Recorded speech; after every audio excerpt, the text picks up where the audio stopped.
welcome back to all the beautiful gems out there. Thank you so much for tuning in to Graceful Breakthroughs. My name is Andrea Williams, and this is day 5 of a 21-day self-love devotion, which is called Self-Love, the Love of My Life. I mean, who's going to love you better than you can love yourself, right?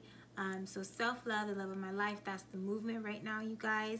And we're in day 5, and today we're focusing on toxic relationships. Okay, I'm gonna say it one more time just so you can kind of get what I'm saying. Toxic relationships, okay? And I say toxic that way because literally toxic relationships can make you sick. They can make you sick to your stomach. They can make you sick of that person, sick of yourself. They can make you lose your hair. They can make you just feel like, are you enough? You know, they're very just toxic. They're not good for you, right? So we need to figure out the top warning signs that you might be in a toxic relationship, and then you act accordingly, okay? And there's always a way out. Don't ever think there's not a way out, because there is always a way out, but you got to have some courage. You got to have some nerve, okay? Okay. So before I get into the top 5 warning signs that you might be in a toxic relationship, and I'm not going to go in any particular order, I'm just going to throw them out there because they're all very, very important. So please stay tuned. And you guys, if you haven't already done it, please like, subscribe, and share these videos. And yeah, thanks. Okay, so hurt people, right? If someone's hurting, 9 times out of 10, they're gonna hurt somebody. So, if someone's hurting and you're in a relationship with them, they're gonna hurt you. Are you gonna tolerate that? Now, if you're looking for love, you're looking for someone to just hold you, take care of you, you know, be there for you, support you mentally, you know, but that person's like doing these top 5 warning signs, that's not love, okay? And the reason why I was in toxic relationships, and I stayed in a very, very toxic relationship for almost 3 years, a little bit more than 3 years, I want to say, is because I, first of all, thought I could change that person. No. That person has to want to change, and that person has to change on their own. Look how hard, if you think about you wanting to change, just little things, it takes a lot of willpower for you to change just little things at times, right? So imagine trying to change a whole nother person that has a whole nother history, a whole different perspective, a whole nother, just everything, okay? You can't change that person. That person has to change and want to change for themselves. So that was why I stayed. That was definitely a wrong decision. And another reason is because I wanted to feel loved. Like whatever that love was that I had never was exposed to, that I never really truly understood, I wanted to feel that, and so I went searching for that in somebody else, and not knowing that it was all about me, and it's all up in here. So yeah, so you guys, let's get into it. The top 5 red flags that you could possibly be in a toxic relationship. We're gonna start with your partner is a hater. Oops. Yeah, number 1, your partner is a hater. Your partner hates on you day and night, night and day. You wake up, where are you going? Oh, I'm just going out, you know, with my homegirls. We're gonna go have some brunch. Well, what are you gonna wear? Well, I was thinking about wearing this and that and this. That don't look good on you. You need to stay home. This house is dirty. You need to clean the house. You ain't got no money anyway. Why are you going out? Sit down, go, you know, relax. Tell your homegirls you're not going. But I really want to go, you know, like it's going to be fun or whatever. Like I really want to get out of the house. You know, we're always together, babe. Like, come on. No. If you want to go with your girlfriends, I'm going to come with you. They don't want to see you excel. They don't want to see you go out there and live your best life. They don't want to see you shine. They don't want to see you do anything that they aren't doing or that they're even like thinking about doing. They just want to keep you the same way they found you, okay? Vulnerable, hurt, broke, just looking for love. That's where they want you. If they see that you have an opportunity to go out and be exposed to something new, something different, something fun, something not them, then they become threatened by that, right? And they're like, stop the show. No, you're not going, you know? So that is definitely a top red flag. If your partner's hating on you, like literally hating on you, like literally, they don't want you going nowhere unless they're with you. They don't want you doing things that make you feel good. That's a bad sign, okay? All right.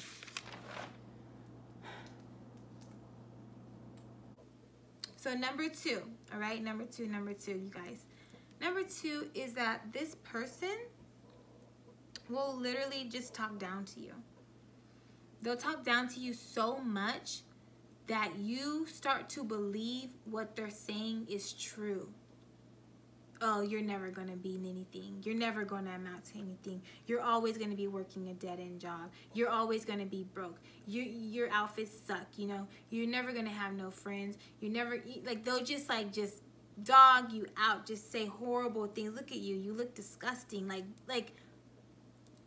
what? Like, they just talk down to you. Like, you're not as good. Like, you're not on their level. Like, you're not smart. Like, you know, that you don't have things going for you. Like, you're not a child of God. Like, excuse you, you know? So, when your partner is talking down to you, and it's not like, oh, like here and there, like, look at you with your little sticky feet, you know, and you literally, your feet are stinky. Like, okay, you know, we playing with everybody. My feet stink.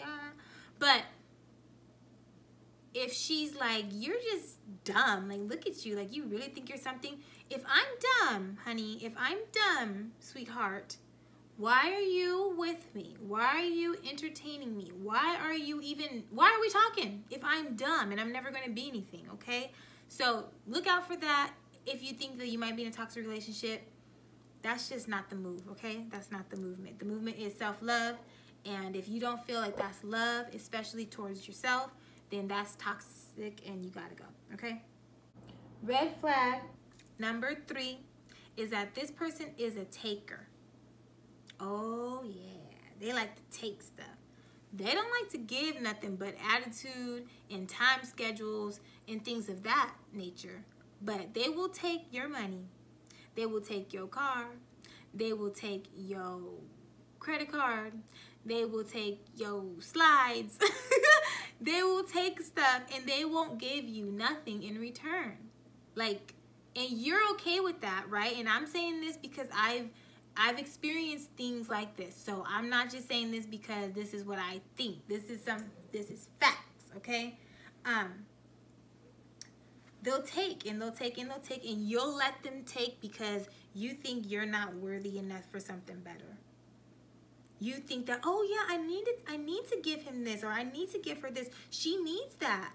She needs me, you know? Like, you're trying to save somebody who don't even want to save themselves. They just want to leech and pull off of you and your blessings and things like that. They don't want to go and work for their own blessings. They don't want to go and, you know, grind and struggle and try to get their stuff together. You know, they just trying to take until you're finally like, I'm burnt out. I ain't got nothing else for you to take, you know? And then once that happens, it's just like, okay, well, you finally realize, oh, I'm good enough, you know, I don't need this, I'm worth more than this, you know. You leave, and then you're sitting here thinking, he just, or she just, whoever just sucked me dry. Okay, so they're takers, you guys, so just be on the lookout for that. That is a big red flag. You don't want a one-sided relationship. That's not going to work. We need two sides, okay? Two people, two to tango, two. That's how it works. All right.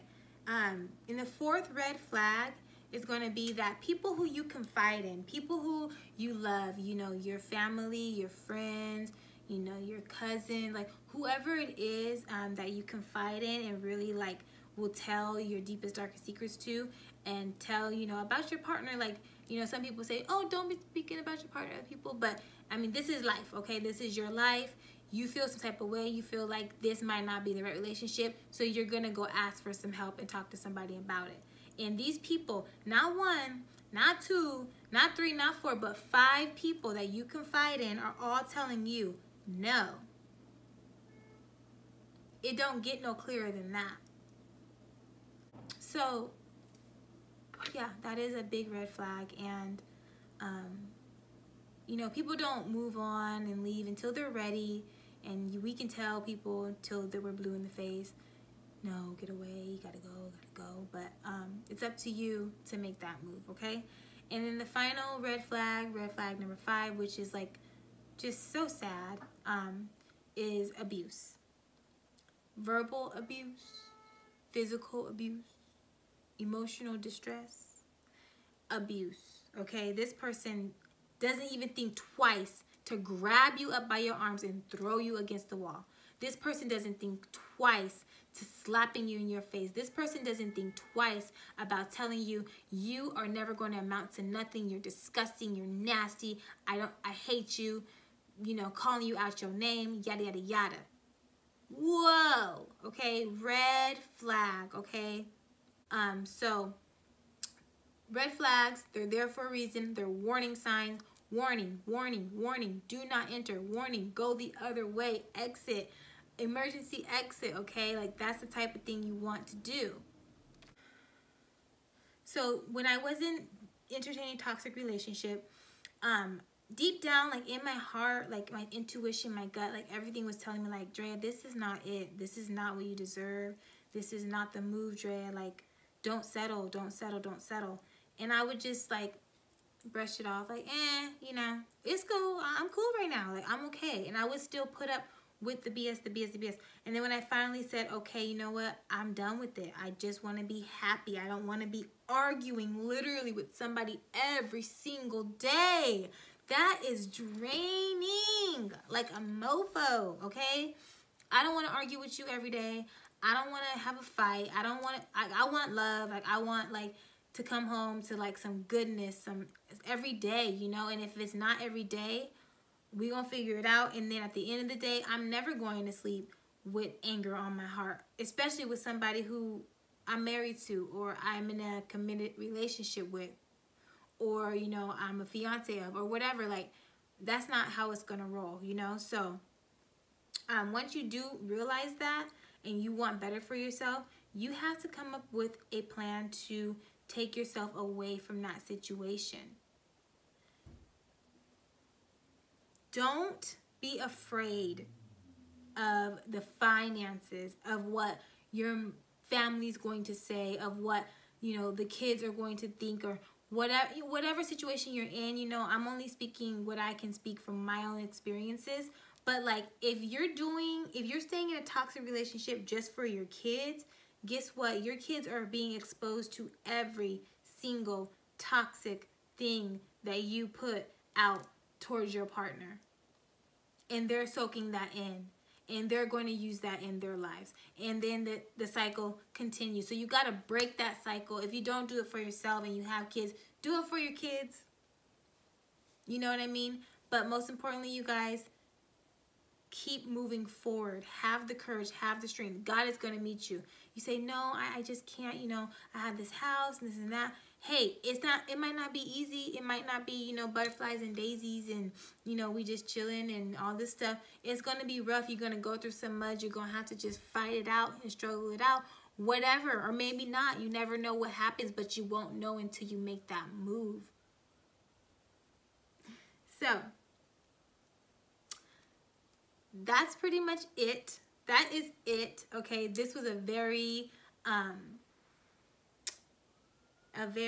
touchy subject for me, because I could just tell you so many stories about being in a toxic relationship and just knowing that you shouldn't be there, and following your gut. And once you follow that gut and you're like, that's enough, I'm done, then the magic starts to happen. So yeah. Okay, you guys, so the affirmation for this topic, toxic relationships, is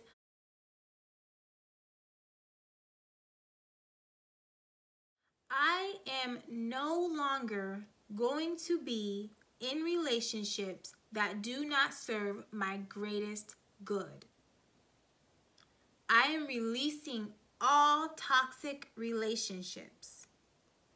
I am no longer going to be in relationships that do not serve my greater good. I am releasing all toxic toxic relationships. I am releasing all toxic relationships. That's it. That is the affirmation, you guys. Please have the courage. Sit and meditate on this one. Pray and ask God to speak to you. What do you need to know? What do you need to do to get out of that relationship so that you can start to heal, so that that person can start to heal and realize, hey, I lost a good one, or whatever it may be, and then you can start to turn a new leaf and change your life. All right? I'm releasing all toxic relationships. I hope y'all are releasing them. Toxic environments, all that stuff gotta go. We don't have time for that in 2020. Like, the time is now. Do it now. Don't wait another year, 2 years, 3 years. Like, this is your life. Life is short. You don't want to waste another. Like my best friend told me. I said, girl, I don't know what I'm gonna do. Like, it ain't working. She told me, girl, do you have another 3 years to waste? And I was like, no, I don't, girl. I ain't got no time to waste, okay? So, there you have it, y'all. I really hope you guys, you know, got something good from this video. And, yeah, I will see you guys next time. I love you all so very much, so much. And thank you for all the support and love. And I will see you on the other side. Peace out.